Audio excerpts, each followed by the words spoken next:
एक कहानी मैं बता रहा हूँ राजा की। आप दोस्तों लाइक कर दीजिएगा, सब्सक्राइबर कर दीजिएगा। वीडियो बनाने में टाइम लगता है, लेकिन इस बार भी राजा ने उसे ये कहकर जिंदा छोड़ दिया कि इस आदमी को जाने से मरने में कैसी महानता। 2 दिन बीते हुए आदमी फिर से राजा के सामने आया, लेकिन अब वह आदमी 6 फुट का हो गया था।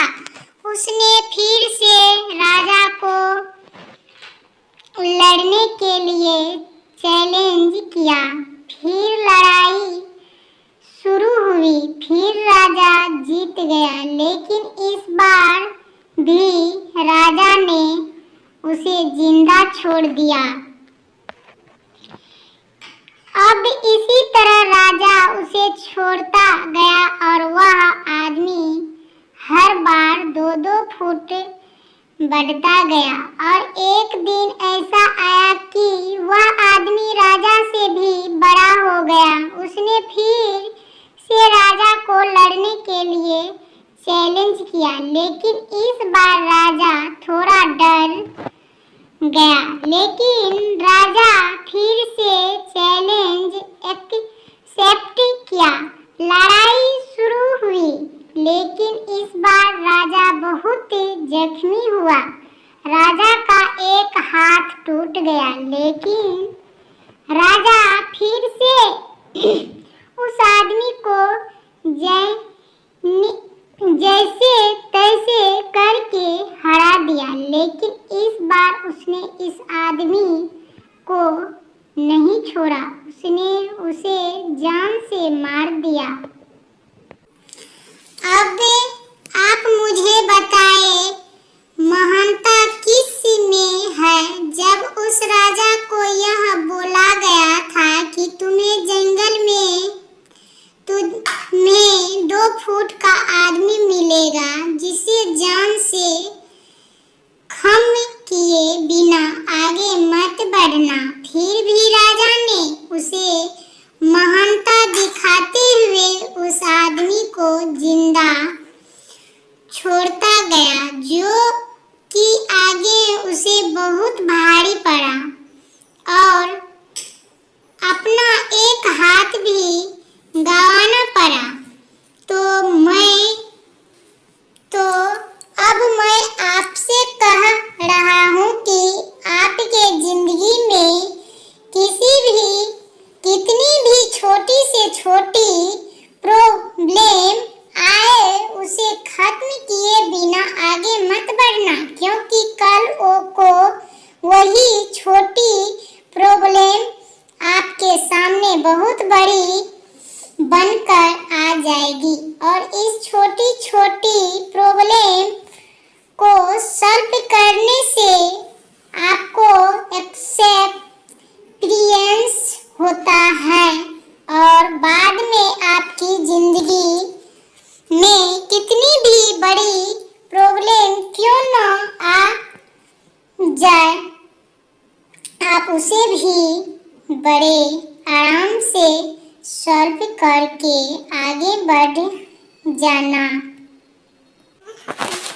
थोड़ी देर में वह किसान रानी के सामने पहुंचा। उसने हाथ जोड़कर रखे थे। रानी ने उससे पूछा, तुम अचानक लौट क्यों पड़े? तुम्हें तो खेत की ओर जाना था। किसान ने विनती भरे स्वर में कहा, रानी जी, मुझे कोई काम याद आ गया, इसलिए लौट पड़ा। किसान का स्वर कांप रहा था। रानी ने करक कर कहा, तुम झूठ बोल रहे हो, सच सच कहो। किसान अनेक बहाने बनाता रहा। जब रानी एकदम गुस्से में भर उठी, तब किसान ने गिड़गिड़ाते हुए कहा, आप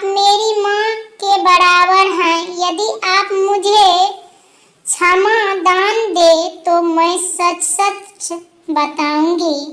रानी ने उसे क्षमा दान दे दिया। रानी बड़ी खुश हुई।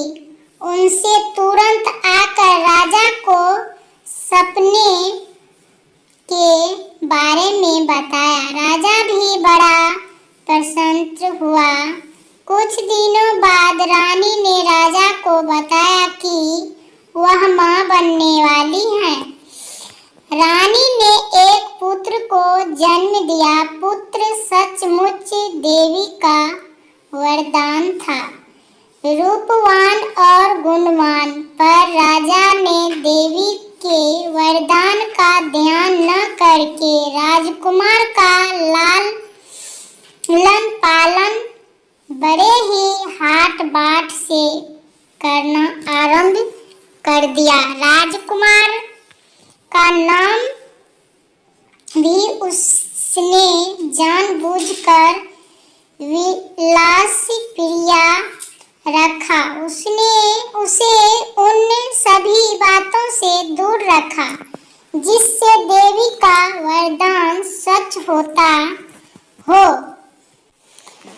उसके चारों ओर एक ऐसा समूह था जो उसे बताता रहता था कि राजा का बेटा राजा होता है और उससे सास के सारे प्राणियों से शानदार जीवन बिताने का हक है। स्वयं राजा को भी यह गुमान था कि उसने अपने पुत्र को अपने सच्चे में अपने हिसाब से ढाल दिया है। एक दिन यह बात उसने अपनी रानी को भी कही। मेरा बेटा मेरे जैसे ही होगा। वह इस राज्य के खजानों को और भरेगा। रानी की आंखों में आंसू आ गए। उसने कहा, आप देवी माँ के वरदान को भूल रहे हैं। राजा ने उसकी कोई परवाह नहीं की। एक दिन की बात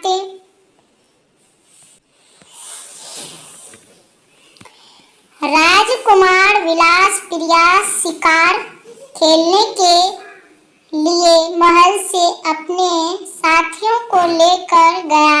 वह थोड़ी ही दूर गया कि उसे जंगल में आ गया जलती हुई दिखाई दी।